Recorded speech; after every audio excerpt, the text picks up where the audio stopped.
Olá, corredores e corredoras, sejam muito bem-vindos a mais um episódio do Quilômetro 41, o podcast do corredor amador. Eu sou o André Moraes, sou médico e corredor, estou aqui com o Murilo Groschitz, treinador de corrida e corredor, e hoje vamos falar sobre uma prova. Tem muita gente que considera a prova de iniciante, aqueles maratonistas, aqueles meio maratonistas falam, 10K eu treino, eu corro num treino, mas hoje a gente vai explicar todas as características que envolvem essa prova icônica, uma das mais populares, que para muitas pessoas representa um desafio absurdo, correr 10 quilômetros, e de fato pode ser, principalmente se você corre 10 quilômetros no talo. Eu já vou dar um spoiler aqui de cara e dizer que eu, pessoalmente, fico mais ansioso, me dá mais frio na barriga correr um 10K no talo do que correr uma maratona. Eu sei que pode parecer esquisito, mas é isso que eu sinto. Vamos lá, Murilo, tudo bem? Tudo ótimo, André. Fala, ouvintes. Prazer estar novamente com vocês aqui. 10K é a prova mais popular que a gente tem, né, André? Se a gente pegar ali todas as provas de corrida que a gente tem, por exemplo, no Brasil, eu acredito que mais ou menos 70%, 80% delas sejam provas de 5 e 10 quilômetros, né? Geralmente a gente tem as duas distâncias na mesma prova. E com certeza essa grande maioria também se dá no número de corredores que fazem, né? Então a maioria das pessoas faz provas de 5, 10 quilômetros, principalmente 10 quilômetros. Então é uma distância muito popular, muito querida, né? Então acho que é um equilíbrio ali entre uma distância muito curta, uma distância muito longa, pode ser um desafio, como você muito bem falou, para as pessoas que vão encarar essa distância pela primeira vez, mas também a gente sabe que é muito duro fazer 10 quilômetros no talo ali, como você mencionou, né? Uma prova muito difícil, que demanda muita preparação, a sensação de sofrimento durante a prova é bem grande, principalmente ali nos últimos 2, 3 quilômetros, e é sobre isso que a gente vai falar agora. Eu acho que o 10K, Murilo, é uma prova que une, assim, ela é uma mescla muito grande, assim, entre a velocidade que você tem ali nos 3, nos 5, que é aquela coisa, assim, que é quase que um tiro, um esforço máximo muito curto, que também é extremamente cansativo, né? Aliás, gente, vou falar uma coisa aqui. Qualquer prova que você corre no talo, né, se você tem alguma noção do que é o seu 100%, dificilmente vai ser agradável. Eu não sei se o Murilo concorda, mas assim, correr qualquer distância no talo, assim, com espírito de performance, de competição, de tentar buscar RP, quase nunca é uma coisa gostosa, assim, pelo menos não por toda a distância. Pode até ser gostoso no começo, mas em algum momento vai ser desconfortável. A diferença que eu vejo, pelo menos falando pela minha experiência, quando você corre um 5K, logo no começo você fala, cacete, opa, falei palavrão, caramba, isso aqui é muita intensidade, é muito pesado, é faca no pescoço desde o primeiro minuto, né, quando você corre um 5K. Tanto que a sensação de quem já correu um 5K no talo, no segundo quilômetro você fala, não vai dar. Não tem como sustentar isso daqui. E é louco porque eu acho que o jogo mental é muito importante nessa prova. Já nos 10K, ele começa a ter alguma coisa que eu sinto de forma muito clara na meia maratona e mais ainda na maratona. Que é aquela sensação de que você começa, você tá rápido, mas você fala, opa, tá fácil. E é aí que muita gente quebra a cara. E aí, só que assim, ao mesmo tempo tem muita intensidade. Então já vem aí uma coisa de estratégia de prova muito importante, mas ao mesmo tempo tem muita intensidade. Então é realmente uma mescla ali entre o que você vai sentir no 5 e no 21. E aí a gente já vai dizer que não é fácil correr 10K. Pode parecer que esse cara mais... Pô, eu sou maratonista, 10K eu corro num treino. Muitas vezes esse cara vai lá e fala assim, hoje eu vou fazer uma RP no 10K e vai quebrar a cara. E vai se surpreender com a dificuldade da prova. Então eu diria que toda prova tem as suas características, as suas dificuldades, os seus desafios. E o 10K não é diferente. Exatamente, André. E assim, é muito fácil, né? A gente errar a estratégia de 10 quilômetros exatamente por essa sensação, assim como acontece na meia e na maratona, ainda mais, né? Mas na prova de 10 quilômetros, eu diria que é aquela prova que a gente já tem que tomar bastante cuidado com estratégia de prova, porque a sensação de que está fácil, de que o pace pode ser apertado, pode ser você pode aumentar a velocidade no começo de prova, essa sensação já existe, se a gente segui-la, a gente vai quebrar a cara ali no final e com certeza vai faltar energia no fim, nos últimos 2, 3 quilômetros da prova, com certeza. Ô Murilo, agora eu quero fazer uma pergunta aqui e aproveitar para aquela pessoa que está aí começando a sua jornada ou já tem uma experiência grande nos 5, nos 3 e está querendo ali buscar o seu primeiro 10K, a responder aquela pergunta que a gente sempre faz aqui, né? Que é quando é o momento de tentar se desafiar a correr uma distância de 10 quilômetros? Uhum. Boa, André. Eu parto do pressuposto, André, que é importante a pessoa já ter feito ali pelo menos umas 2 a 3 provas de 5 quilômetros, aquela máxima que vale para o aumento de todas as distâncias, né? Faça aquela autoanálise de como você se sentiu e como você se saiu nessas provas anteriores de 5 quilômetros. Dá para ir direto para uns 10K? Depende do seu histórico de exercícios físicos, de vida, etc. De repente, uma pessoa muito ativa, alguém que joga ali futebol 3 vezes na semana, alguém que joga tênis 3 vezes na semana, sempre foi esportista, etc. Pode ser que 10 quilômetros já seja ali uma distância que a pessoa consiga encarar direto. Mas partindo do pressuposto de uma pessoa que não tem esse histórico, começou no universo da corrida, está conquistando experiência, aumentando as distâncias gradativamente, é importante que você já tenha feito pelo menos umas 2, 3 provas de 5 quilômetros e você ter feito elas bem, né? Não adianta você ter alternado caminhada e corrida, não adianta você ter terminado sofrendo demais, você ficou muito, muito quebrado, além do esperado nos dias seguintes. Então, essa autoanálise ela é importante para ver se você já consegue aumentar para os 10 quilômetros. E aí, André, também vale uma outra questão, né? A gente tem que pensar que assim como 10 para os 21, poxa, é um pouco mais do que o dobro da distância, 21 para os 42 é o dobro, agora 5 para os 10 também é o dobro, então calma. Apesar de parecer uma distância ainda curta para muitas pessoas, para alguém que está ali conquistando experiência, aumentando as distâncias de forma gradativa, é o dobro da distância. Então, calma, faça essa transição com calma. Não adianta você ter feito ali sua segunda, terceira prova de 5 quilômetros, que ainda é desafiadora para você, e você daqui 2 meses já querer fazer a sua prova de 10 quilômetros. Então, conquiste experiência aos poucos, aumente seu volume de treino gradativamente para evitar lesões, isso é muito importante. E hoje em dia, né, a gente sempre fala isso quando a gente fala a gente grava episódios sobre alguma distância específica, a gente tem o privilégio de ter, principalmente nas grandes capitais, muitas provas de distâncias intermediárias. Então, provas de 6, provas de 7, provas de 8. Pelo menos uma dessas distâncias intermediárias entre os 5 e 10 quilômetros deve fazer parte da sua preparação, né? Então, isso é bem legal, para que você tenha degraus um pouco menos altos assim, e para que você deixe seu corpo se acostumar aos poucos a esse incremento de volume. Não, e assim, Murilo, uma coisa que é importante entender é que, assim, às vezes a pessoa que está treinando sério para 5K, ele já faz um treino longo, né? Que mesmo no 5K o treino longo tem o seu papel, que às vezes ele passa de 10. E eu escuto muito isso, assim, escuto de familiares, né, que começaram na corrida e amigos. Às vezes falam assim, pô, André, meia maratona para você é um treino de sábado normal.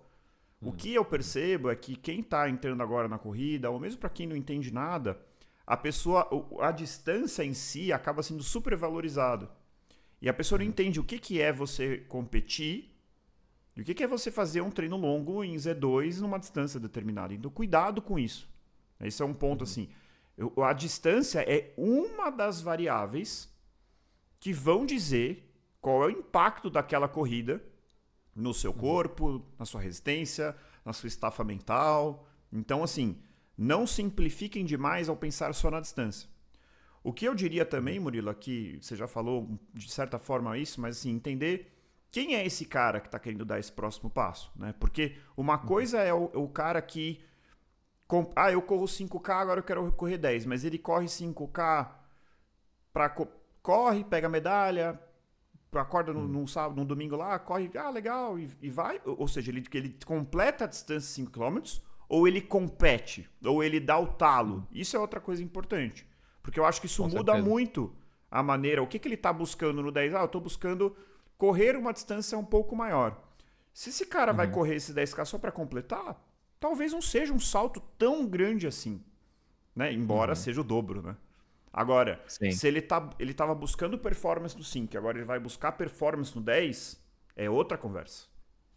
Perfeito. Exato, André, que nem você falou, né? Uma variável é a distância, né? O tempo total ali da corrida e outra é a intensidade. Então, quando você está num ciclo, por exemplo, de meia maratona, numa semana regenerativa que você vai ali correr 1 hora no final de semana, 1 hora e pouco, então, de repente, algo perto de 10 quilômetros, feito em baixa intensidade, é um impacto muito pequeno no corpo de alguém que está se preparando para uma meia maratona. Agora, se no meio do ciclo, sem estratégia, essa pessoa que está se preparando para meia maratona faz 10 quilômetros muito forte, isso pode representar um desgaste físico muito grande, pode levar dias para que essa pessoa se Exato. recupere. E se mal planejado, pode atrapalhar os treinos, né? E agora, André, vou fazer uma outra reflexão, né? A gente está falando nesse sentido da pessoa que está aumentando as distâncias, né? O oposto também pode acontecer, André. Se eu tenho um aluno, uma aluna, que há muito tempo se desafia com distâncias maiores, 21, 42, aquela pessoa que emenda ciclos de maratona com muita frequência, então faz 2, 3, às vezes maratonas por ano, com espaço muito, muito curto, né, de transição entre os ciclos, às vezes nem mal tem transição entre os ciclos de treinamento, que também não é benéfico, etc. Imagina que essa pessoa está fazendo isso há 3, 4 anos, aquela pessoa que quer conquistar a mandala ali das majors, por exemplo. Se depois que ela conquistou essa mandala, ela virar e falar assim, oh, eu quero fazer um 10 quilômetros forte. Opa, calma, vamos com calma. Porque mesmo sendo um volume menor de treino, mas o aumento de intensidade de treino também tem que ser visto com cuidado, porque isso pode fazer com que haja algum tipo de lesão. Essa pessoa há muito tempo não está mais acostumada a treinos com tanta intensidade, com tanta frequência assim, então a gente precisa tomar um pouquinho de cuidado no sentido oposto também. Tudo para que o nosso corpo se adapte aos novos O estímulos. Murilo, isso que você falou é perfeito e é exatamente o momento que eu tô agora. Então, eu acabei de Uhum. correr a Maratona de Chicago. Aliás, para quem é apoiador, já tem episódio bônus que eu vou falar de todos os aprendizados, de como foi a prova, do que eu aprendi. Então, vários insights ali que você pode aplicar na sua vida. Então, basta se tornar apoiador para conferir. E eu tô nesse momento que eu tô muito na dúvida. Eu confesso que eu tô com medo, Uhum. porque assim, eu tenho tá meio engasgado em mim aqui, um tempo específico nos 10K, e eu queria muito, eu acho que eu tenho condições no momento de buscar esse RP nos 10K. E eu tô com Seria um medo, cara. sub-40, André? Sub 40, exato. Que eu Uhum. acho que eu consigo mais, eu acho que eu consigo quebrar com gosto esse sub 40. Mas Uhum. enfim, eu tô morrendo de medo, cara. E não é só da prova, eu tô Uhum. morrendo de medo de lesão. Porque eu sei Sim. que a distância que eu vou correr esses 10K, que vai ser uma distância menos de 4 por minuto, é uma distância Uhum. que poucas vezes eu encostei, eu treinei nessa distância ao longo de um ciclo de maratona. Né? Uhum. Por vários motivos. Não que não caiba isso dentro de um ciclo de maratona, mas por conta de lesões eu acabei não fazendo esses treinos de mais intensidade, de mais velocidade. Então eu tenho um Uhum. pouco de receio de me machucar treinando para esse 10K, cara. Então, assim, Sim. mais um exemplo agora do outro lado, né? Que eu achei muito legal esse ponto que você trouxe, de que 10K não é brincadeira. Então, eu acabei de fazer meu RP Não. na maratona e tô com medo de correr 10K. Entendeu? Então, Uhum. assim, é muito específico. Murilo, fala um Sim. pouquinho, que eu acho que isso que acho que talvez seja o mais importante. Essa Uhum. pessoa, vou usar de novo esse exemplo, que eu acho que é muito comum, né? Inclusive, se for o seu exemplo, comenta aqui que a gente quer saber. Esse corredor que é realmente recreacional, esse cara que corre na academia 2, 3 vezes por semana, às vezes nem tem uma planilha. E aí, de vez em quando, ele fala, cara, eu tô afim de viver a experiência de prova, ele vai lá, aliás, gente, não tem nada de errado nisso, tá? Quero deixar claro isso aqui. Uhum. Se inscreve numa provinha de 5K, corre seus 5K, num ritmo confortável, pega a sua medalha e vive a vida dele de novo. Não tem problema nenhum. Acho super válido quem tem Uhum. esse estilo de vida. Acho muito. Essa pessoa tá na frente de muita gente, então não é demérito para ninguém. Agora, o que muda para esse cara, esse homem ou essa mulher, que queira fazer mais ou menos a mesma coisa, só que agora com Uhum. 10K? Você acha que tem alguma questão de consistência? Tem alguma questão de volume? O que muda? Uhum. Tá, André, se é uma pessoa que tem como único exercício ali cardiorrespiratório da sua semana a corrida, né? Não faz nenhum outro tipo de exercício complementar também, é muito importante que se aumente um pouco o volume semanal de treinos, né? Então, eu já digo que é quase que obrigatório você realizar 3 treinos na semana de corrida, Por quê, né? Porque é obrigatório, né? Ok, com 2 vezes na semana, essa pessoa tem ali já uma boa base, ela vai conseguir fazer os 10 quilômetros provavelmente. Vai Mas como a completar, gente vai né? aumentar para completar, mas como a gente quer dissipar, né, diluir o volume semanal dela em mais sessões, é importante que você tente fazer pelo menos 3 vezes na semana, porque dessa forma a gente dissipa, né, esse volume e não dá cargas de treino tão elevadas assim numa única sessão de treino, que também aumentaria o risco de se machucar, o risco de lesões. Então, diluir esse volume em pelo menos 3 vezes na semana seria interessante. Essa pessoa vai aumentar o volume semanal, né? Então, é uma pessoa que tranquilamente ali com 3 vezes na semana, vai bater uns 30 e poucos quilômetros na semana, aproximadamente. Se for uma pessoa buscando performance, então ela vai aumentar mais ainda, talvez chegar perto de 40 quilômetros semanais, talvez até 4 sessões na semana. Mas essa pessoa que recreacional, quer completar a prova, vamos tentar treinar com mais constância, 3 sessões semanais, isso já vai ajudar bastante essa pessoa a concluir bem os seus 10 quilômetros sem que seja algo traumático. Exato. Um ponto que eu acho que a gente não falou, Murilo, é aquela pessoa, é um questionamento que eu acho relevante, assim. Você quer migrar para os 10? Porque eu acho que às vezes, né, a comunidade da corrida é muito interessante, né? E é um pouco do que a gente tenta criar aqui, né? Nós com nossos ouvintes, criar uma comunidade. Por isso que eu sempre insisto, pô, siga a gente no Instagram, manda mensagem. Eu adoro quando mandam mensagem e eu respondo todas. Se alguma passa é porque passou mesmo, não porque eu não quis responder. Até críticas, a gente recebeu alguma crítica recentemente que eu achei uma crítica super interessante. Respondi e isso desencadeou toda uma reflexão, mas enfim, tô perdendo o fio da meada aqui. O ponto que eu quero chegar é, a comunidade da corrida é muito legal, mas como tudo na vida tem o lado bom e o lado ruim. Às vezes um lado ruim que pode acontecer, vamos supor, você entrou na corrida ou numa assessoria com um amigo, e esse seu amigo era o seu parceiro de 5K. De repente, esse cara foi para os 10. E aí você se sente obrigado a fazer essa mudança.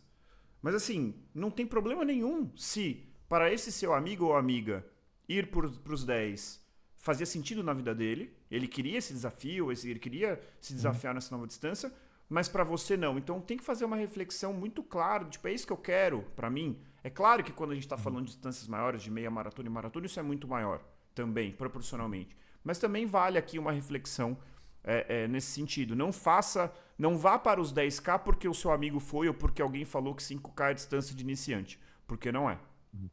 É isso, André. Não há desmérito nenhum nessa decisão. A corrida tem que ser algo muito democrático, né? A pessoa pode querer ficar nos 5 quilômetros, seja porque não quero aumentar a distância, quero ficar nos 5 quilômetros, eu quero fazer de forma tranquila os 5 quilômetros, não quero me preocupar com o pace. Pode ser que ela queira ficar nos 5 quilômetros porque ela quer se desafiar e quer melhorar cada vez mais os seus tempos, o que também é muito difícil, a gente sabe disso. Então, a corrida democrática nos dá N possibilidades, né? Então, se você está gostando do 5K e você quer atingir ali as suas melhores metas, você quer ali realmente espremer ali a casca da laranja e depois só partir para uma nova distância, tá tudo bem também, né? A gente tem muitas opções na corrida. Terminar forte, terminar confortável, muitas distâncias, a gente pode ir para o 5, 10, 21, 42, ultra, a gente pode ir para corrida de montanha, então a gente tem N possibilidades e todas elas têm que ser respeitadas. Beleza, Murilo. Vamos então um pouquinho para uma parte mais prática. Então, o que muda? Aquele cara que está treinando para o 5K, vamos pensar, embora, como você já falou, existem outras possibilidades, o cara que está vindo da maratona e vai para os 10, tudo isso pode acontecer. Mas o que muda? Vamos pegar um cenário de um corredor de 5 que está querendo migrar para os 10. Como que vai ficar o volume semanal, obviamente na média ao longo do ciclo? O que vai acontecer com os longões? O que vai mudar na variedade de treinos? E fala um pouquinho sobre a importância do fortalecimento. Bom, André, sobre o volume semanal, né, dessa pessoa, vamos supor que a gente está falando de um corredor ali recreacional, vai treinar com constância 3 vezes na semana.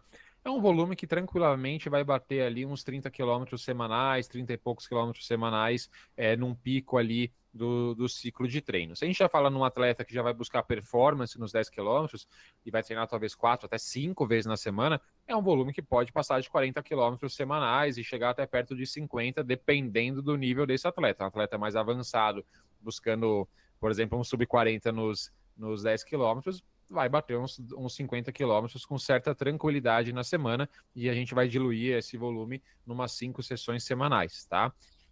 o que o atleta de 5, que está fazendo 5 e quer fazer 10 quilômetros, vai notar de diferença nos treinos, né?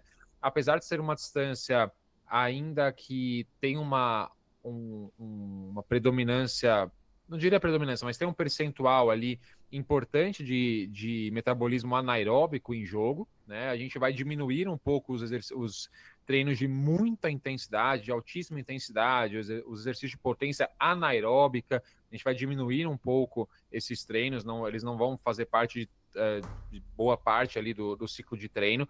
A gente vai começar a inserir intervalados com uma duração um pouquinho maior, a gente vai ter um foco muito grande nos exercícios em limiar de lactato, seja intervalados em limiar de lactato, seja os tempo runs, porque é uma prova onde a capacidade de lidar com o acúmulo de lactato, né, utilizá-lo como fonte de energia, de tamponar a acidose, né, e tudo mais, coisas que a gente já tem episódio aqui falando sobre o lactato, né, é algo muito importante, né? Então a gente está ali treinando, dependendo do ritmo da pessoa nos 10 quilômetros, ou ela vai ficar ali um pouquinho até acima do ritmo do segundo limiar ventilatório, até um pouco abaixo, mas vai ficar sempre ali muito próximo. Entre ou seja, Z3 e Z4.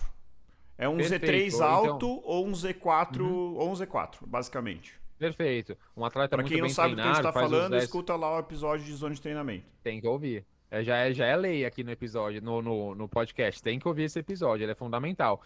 Então, assim, um atleta muito experiente, corre muito forte, faz ali 10K para 40 ou até abaixo, é bem provável que ele esteja ali no Z4, né? Agora o atleta que faz para uma hora e pouco, 50 e poucos minutos, está um pouquinho abaixo, mas é um Z3 migrando para o Z4. Então, lidar com essa acidose sanguínea, lidar com esse lactato, é tudo muito importante, né? Você ser eficiente nesse processo de utilizar lactato como fonte de energia.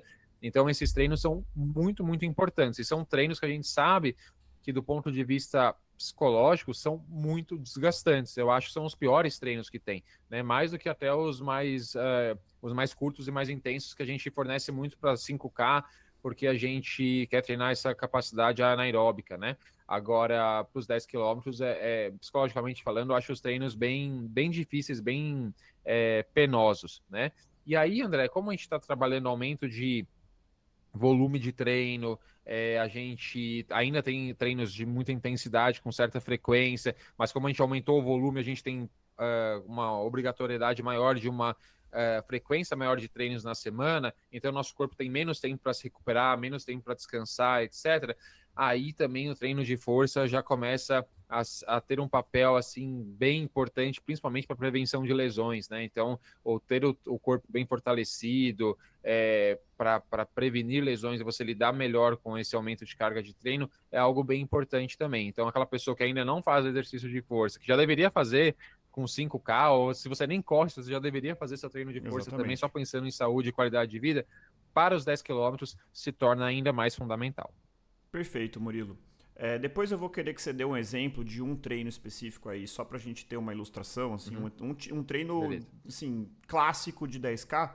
Mas antes vamos passar aqui por algumas estatísticas que eu acho muito interessante. E o que eu acho legal é que eu tenho feito umas enquetes, então eu estou entendendo cada vez mais aí a média dos nossos ouvintes. É claro que isso é muito heterogêneo. Tem ouvinte que é corredor avançado, tem cara que é muito iniciante, e o que a gente quer é justamente tentar, às vezes é difícil, né? A gente quer tentar atender todos os públicos, mas o que eu acho legal, o ponto que eu quero chegar, é que a maior parte dos nossos corredores, nossos ouvintes, se enquadra justamente no perfil do corredor de 10K no Brasil, né? Já que as distâncias 5 e 10 são as mais prevalentes, fala um pouquinho aí, Murilo, da média, assim, de quem corre essa distância, sobre volume, de frequência, o tempo médio, isso é muito variável, né? Tempo médio de conclusão. Então, assim, você quer falar ou eu falo? Não, pode falar então, assim, os dados. Essa aqui, a gente tem, a maioria, quando a gente perguntou, a maior parte dos nossos ouvintes correm de 3 ou menos vezes na semana, né? A maioria dos nossos ouvintes correm até 30 km por semana. Quando a gente pega a média das pessoas que correm 10K, volume médio de 25 a 35. Então, exatamente na média dos nossos ouvintes.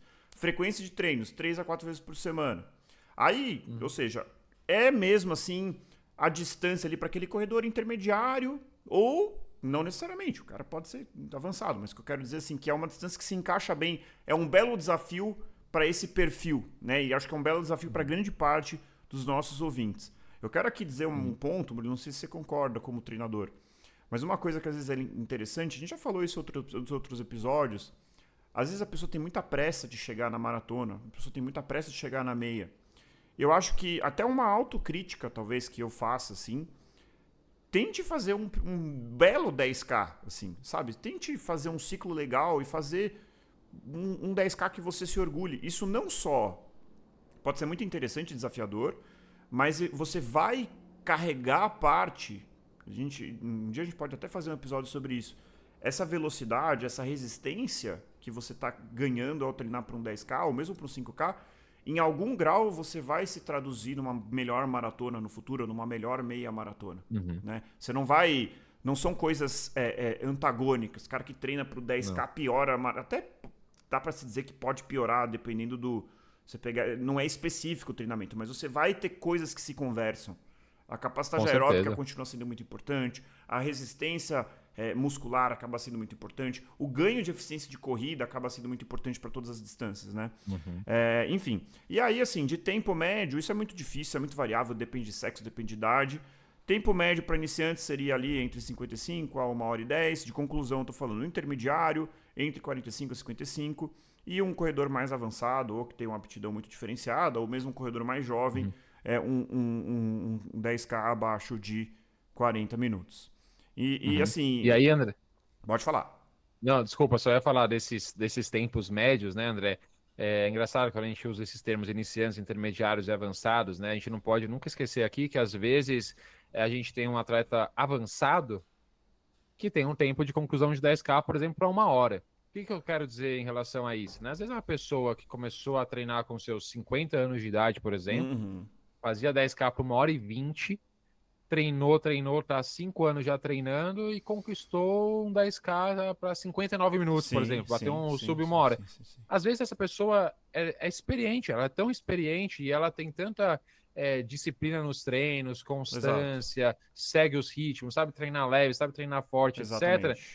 Mas o tempo dela é 59, né? Então a gente tem que sempre pensar em relação a isso também. Com certeza, Murilo. Você vê, por exemplo, né, na maratona fala-se muito do sub 3. Existem corredores avançadíssimos que estão há anos tentando sub 4. E ele não é que o cara é pior, ele simplesmente tem uma aptidão cardiovascular um pouco inferior, ou uma composição corporal, às vezes é um cara de 2 metros, ou às vezes é um cara muito pequenininho, ou às vezes é uma pessoa que tem uma distribuição corporal que desfavorece a corrida, tem uma perna mais curta, ou tem algum tipo de, sei lá, problema de saúde. Assim, isso é muito, assim, a corrida, a nível profissional, é um esporte competitivo. Mas do ponto de vista amador, do ponto de vista do amador, você está se desafiando a si mesmo. Então vamos supor, aquela pessoa que correu pela primeira vez uma maratona e correu para 6h30, né? Que a gente já falou aqui que isso não é demérito para ninguém. De repente esse cara melhora e corre um sub 4, pensa na insanidade que é você correr uma maratona para 6h30, o que é relativamente comum, e aí você depois de, sei lá, 1 ano, 2 anos, está correndo 3h50. Você mudou completamente a sua realidade.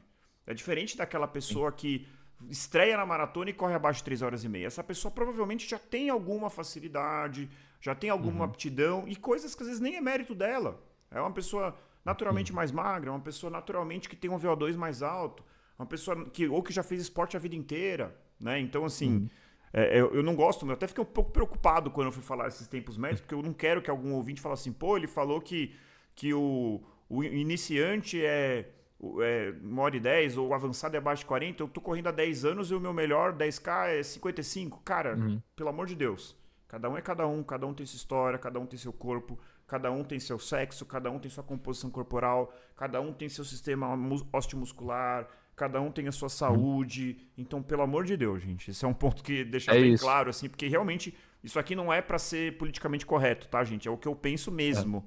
É o que eu penso mesmo e eu tenho raiva de quem fica levantando essa bandeira da performance a qualquer custo.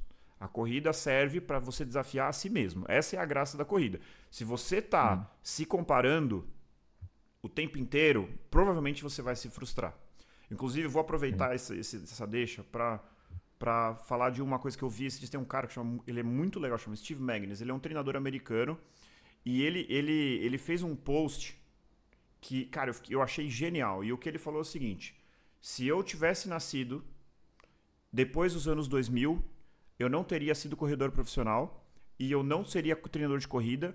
Provavelmente eu ia estar deprimido fazendo outra coisa. Por quê? E deixa eu explicar por quê. Porque esse cara, ele era um corredor jovem, corria na escola, e aí ele entrou e competiu na faculdade, dentro do esporte universitário como corredor.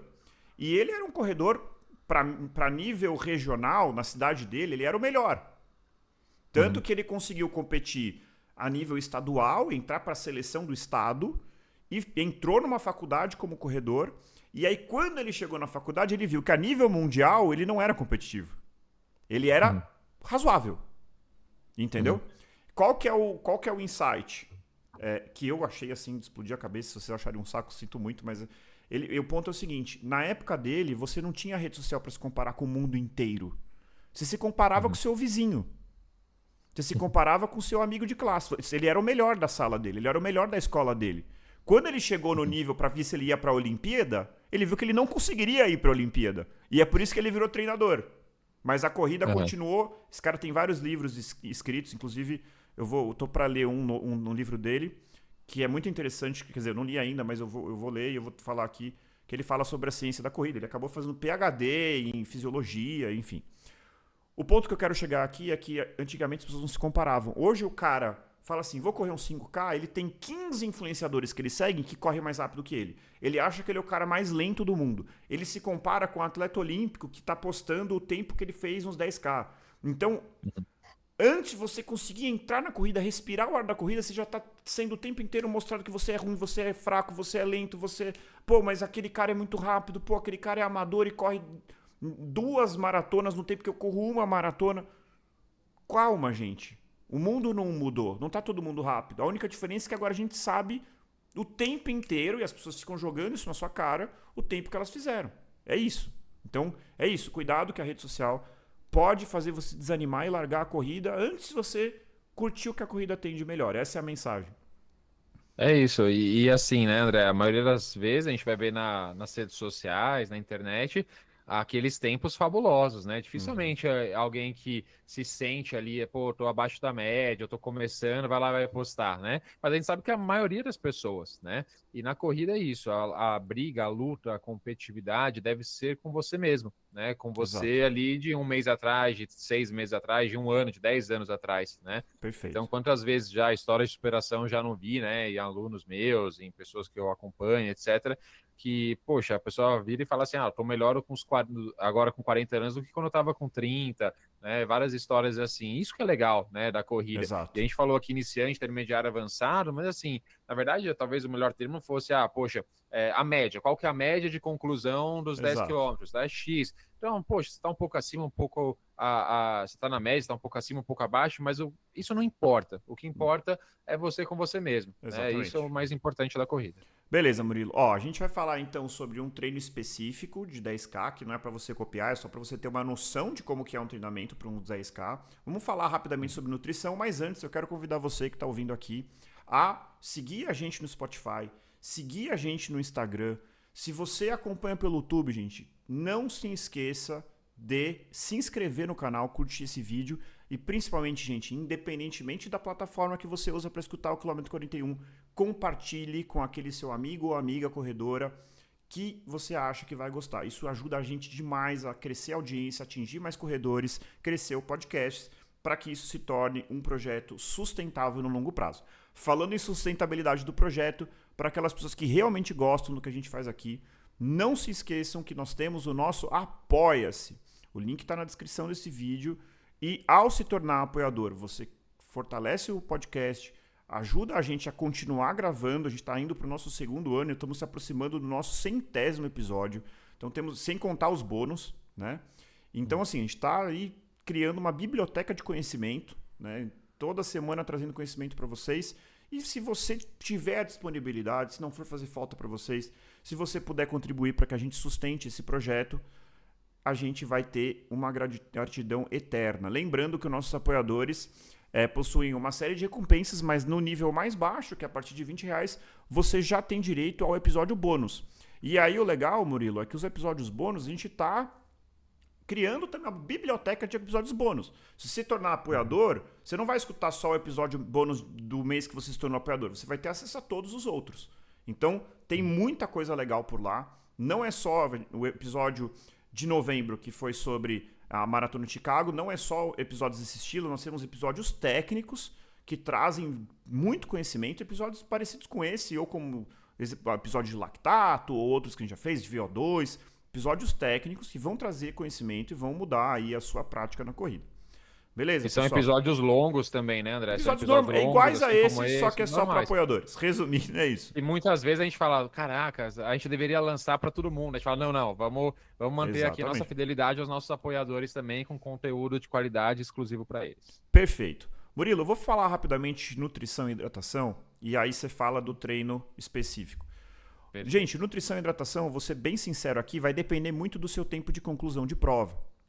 De novo, e aí não é porque você é rápido, porque você é devagar. É porque se você corre uns 10K e para menos de 1 hora, a não ser que você seja um extremo suador e tal, a hidratação ela pode ser necessária, pode ser interessante, mas ela não é tão importante como na meia maratona e na maratona, né?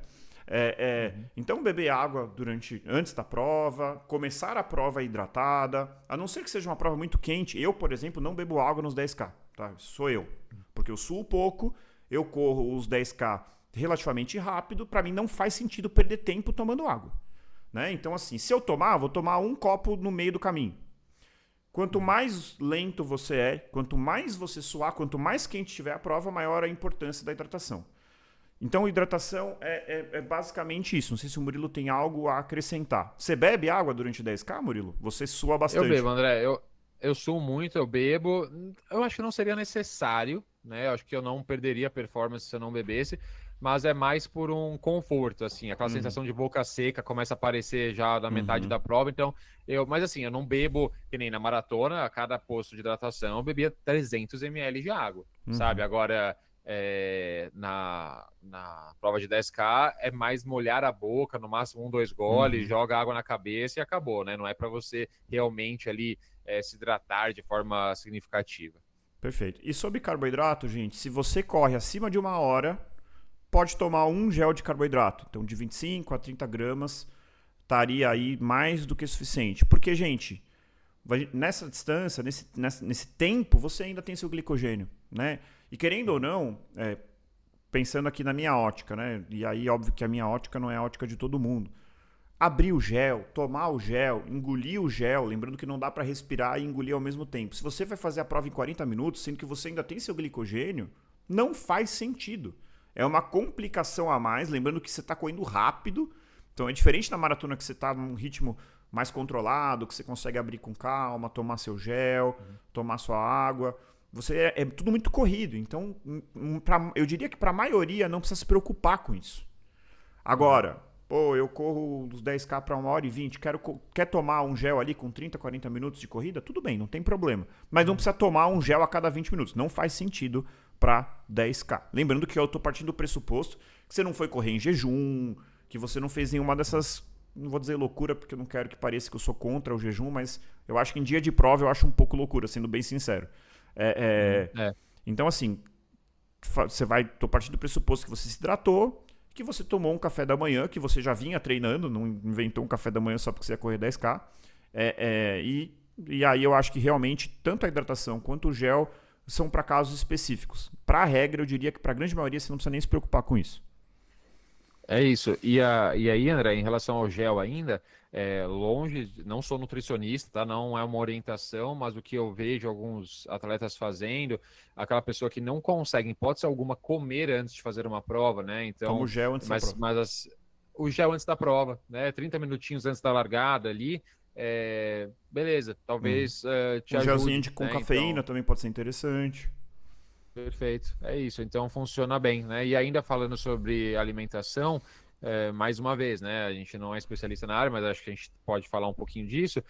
Não vejo necessidade também de fazer um carbo load antes de uma prova de 10 km, né? Você ali no seu dia a dia, você já tem glicogênio estocado de forma suficiente para fazer uma prova de 10 quilômetros, né? Então não há necessidade de você estocar ainda mais glicogênio muscular, né? Se você fez ali uma boa preparação, fez uma semaninha pelo menos ali de polimento, né? E se recuperou bem, se alimentou normalmente, você não precisa fazer um carboload, ou seja, aumentar a quantidade, a ingestão de carboidratos 1, 2, 3 dias antes de uma prova de 10 quilômetros. Ah, Murilo, mas aquele jantar de massa, não sei o que lá.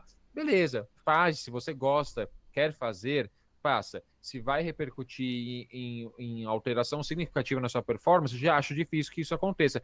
Mas se é um ritual, uma coisa que você gosta, até para se preparar mentalmente para a prova, faça. Eu, particularmente, faço. Gosto de, independente da distância da minha prova, como massa no jantar, aumenta um pouquinho a ingestão de carboidrato, mas assim, é muito mais um efeito psicológico na prova um pouco menor do que realmente um efeito fisiológico ali de aumento de glicogênio muscular. Perfeito, Murilo. Então fala rapidinho aí um exemplo de treino de 10K. Beleza, André. Como eu falei, né, a importância dos treinos em limiar de lactato, então eu gosto muito de treinos intervalados em limiar de lactato. Gosto de tentar aumentar, né, a duração dos estímulos nesse ritmo. Então, um exemplo clássico seria um estímulo de 1.000 metros, de 1 quilômetro em limiar de lactato, com intervalinhos de 1 minuto de duração, e com o tempo a gente pode até retirar esses intervalos. Seria acima do ritmo de 10K, ou muito perto, né? Muito perto, depende, aí vai depender do tempo de conclusão do atleta, tá, André? Mas assim, geralmente um pouquinho até acima do ritmo de 10 quilômetros, estímulos de 1.000 metros, 1 minuto de intervalo, e com o tempo a gente pode ir retirando esses intervalos, aumentando um pouco a duração, mas seria um exemplo de um treino que eu gosto bastante de passar para atletas de 10 quilômetros. E aí, André, um outro exemplo, um segundo exemplo de treino que eu acho bem interessante, são os treinos longos, né, em ritmo de prova, e aí chegando mais no final de preparação de 10 quilômetros, fazer um treino, por exemplo, de 12 quilômetros, em que a gente faz um bloco central de 5, 6 quilômetros no ritmo de prova-alvo, né? Seria ali talvez um dos últimos treinos longos para um atleta mais avançado que busca performance nos 10 quilômetros, seria um treino bacana para ele realmente, já testou anteriormente, é claro, mas assim, colocar em prática mesmo, ver como ele se sente correndo em ritmo de 10 quilômetros por um tempo um pouquinho maior. Beleza, Murilo, muito bom. E fala aí, para quem tá buscando fazer seu primeiro 10K ou tá querendo saber uma dica de uma prova legal, você recomenda alguma prova específica de 10K? Uhum. Pensando em organização, André, eu gosto muito do circuito track and field, assim. É meio ali já batida, né? As provas, né? Um circuito que tem N provas espalhadas, né? Pelo Brasil. Aqui em São Paulo a gente tem track and field quase que semana sim, semana não. Então tem muitas etapas. E é prático, eu né? digo, é muito prático. Para quem já fez muitas como eu, assim, pô, a camiseta é sempre parecida, a medalha é sempre parecida, quase sempre ali é atrelado a um shopping da cidade, então você estaciona o carro ali, tem banheiro do shopping para usar, mas é legal porque a organização é bem feita, né? E raramente dá algum tipo de problema de atraso, de trajeto mal sinalizado, falta de água, falta de medalha, não existe, é uma prova bem organizada, acaba se pagando um pouco por isso, as inscrições são um pouco acima da média, né? Mas é uma prova boa, assim, para você estrear.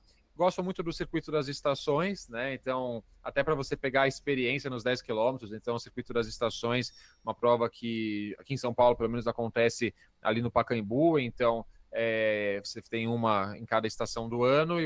E o legal, André, é que nas etapas do circuito das estações, em cada etapa você tem uma medalha que no final você junta as 4 e vira uma mandala, né? Então vira uma medalha maior. Isso pode ser uma motivação a mais para você fazer esse circuito, eu acho interessante.